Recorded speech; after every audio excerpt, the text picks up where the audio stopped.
Good evening. I'm Byron Scott with a CTV News update. History was made last night as Kamala Harris became the first woman of color to accept the nomination for vice president of a major political party.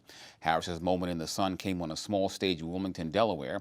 Harris spoke about her parents and her upbringing by a Jamaican father and Indian mother. She also talked about her days as a prosecutor. The nominee told viewers that our nation is at an inflection point and said the constant chaos leaves us adrift. And here's the thing, we can do better and deserve so much more.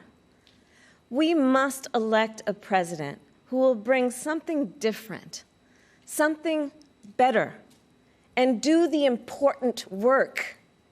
A president who will bring all of us together, Black, white, Latino, Asian, Indigenous, to achieve the future we collectively want.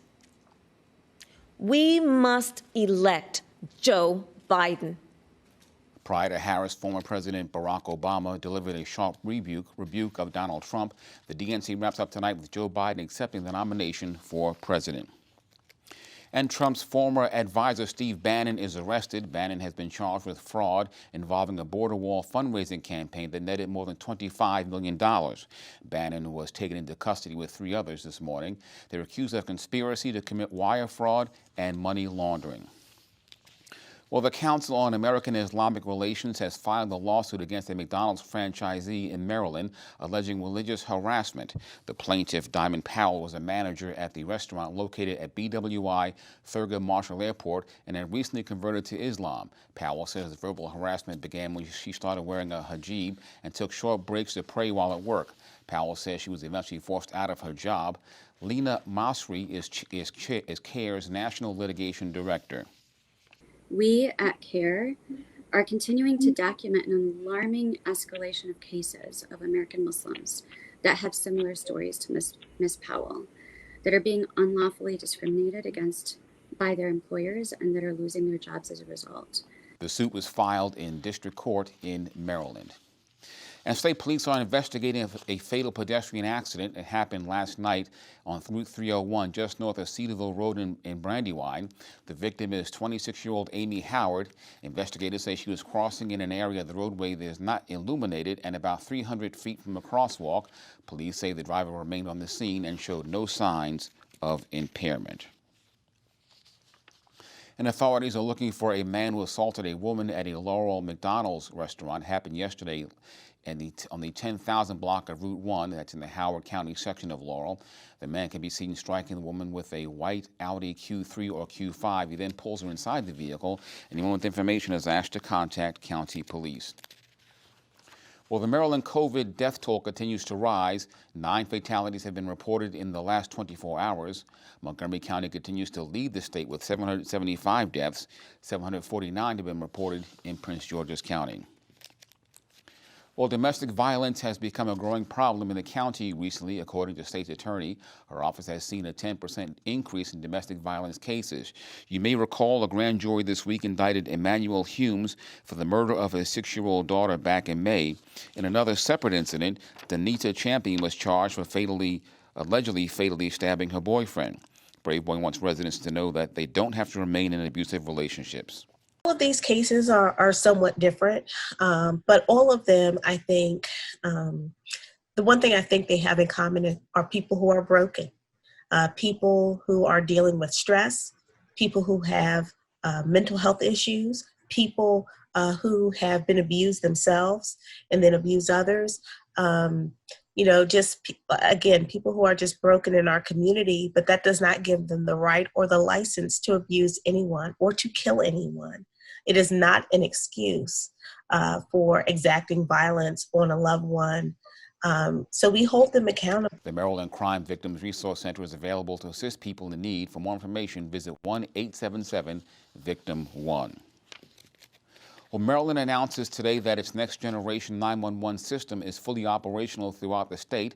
The cutting-edge system has updated technology, reinforced cybersecurity, and much more. Currently, you can only call 911, but you'll be able, in a next generation 911, you'll be able to send text, photo, and even video, which will help the first responders to have more accurate information before they show up to provide assistance. Today is also the launch of the state's Text to 911 education campaign. Well, Maryland is expanding the use of ballot drop boxes. 270 ballot boxes like these at the Prince George's Election Office are being added statewide. Only 72 were used during the last primary. Because of concerns about voting during a pandemic and recent Postal Service cutbacks, local officials asked the state for additional drop boxes.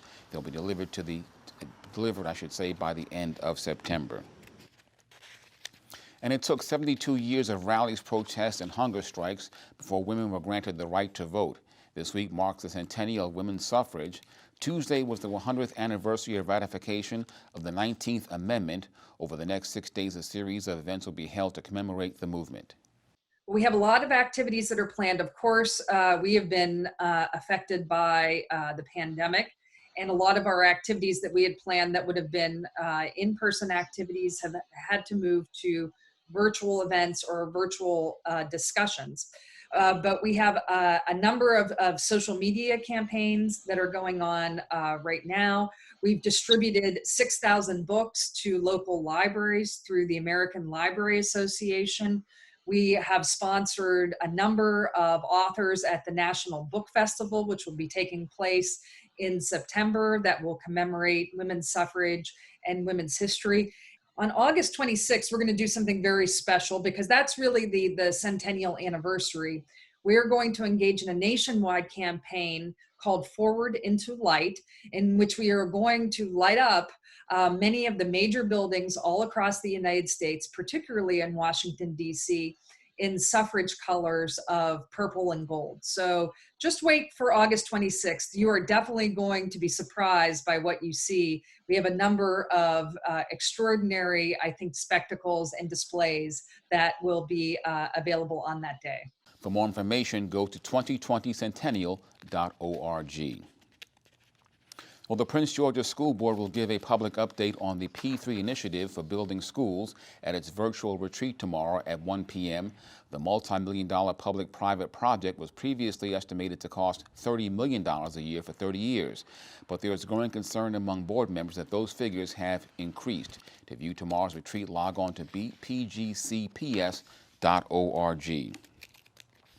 Well, so you are working from home while your kids learn virtually. If you need assistance with their homework, one local organization is helping to fill the gap. Joe's Movement Emporium in Mount Rainier is offering an academic support center. Staffers will help with classwork and also provide artistic breaks such as dancing. The service is available for students through the 6th grade. Many of our staff have training and developmental learning styles and growth and development and curriculum development. So we have an understanding, although we are not, teachers, but we can teach, and we've had some training. And so we just want to help the community. We want to help the children be successful. And Joe's Movement Emporium will offer the support centers from September to June 2021. Well, as Americans continue to have conversations about race, a critically acclaimed author says the nation's social discourse should focus on integration. Calvin Baker just released his newest book titled A More Perfect Reunion, Race, Integration, and the Future of America. He says he wants his book to shift thinking about race. Race is always the river things bend around, and it's blackness. And so we can say, like, oh, there's this or this, or everyone wants to shift the issue. But whenever you're talking about democracy, anytime it encounters race, it bends and it finds some exception, some magical idea or some esoteric explanation of what's going on. You see, what's going on is this has never been addressed. You've never allowed Black people fully into American democracy. And beyond that, you're actively excluding them. So we talk about the effects of slavery in the present. You see, those things, how does it reach here? Because it's constantly recreated every day. Well, this is Baker's 5th book. The Prince George's Memorial Library System, along with Baker, will host a virtual event to talk about his new book tonight at 7 o'clock. Well, sometimes it's a little act of kindness that makes a big difference. 2 local students are giving back to their fellow classmates after hearing school is going to be virtual in the fall. This is Riley Simone and Reese Salin, both students in Maya Angelou French Immersion, and they're donating workstations to fellow students. They've decided to donate desks, chairs, lamps to classmates so they can have comfortable workspaces at home. Here are pictures of some of the kids who received the items. In all, 8 workstations have been donated. We saw where there were some kids they were talking about in the news that needed meals and didn't have dedicated workspace and stuff like that. So I got to talking to my girls and they were like, well, Mom, you know, maybe we could do something to help. Because every year we do a family service project, but with COVID, we weren't able to get out and do that. So I told them we need to come up with a way to help someone, but without having to leave our homes. And that's when our girls decided that we could do workstations because we're redoing their classroom for them to work, and they wanted to help other children. Muse says they received the donations from the community.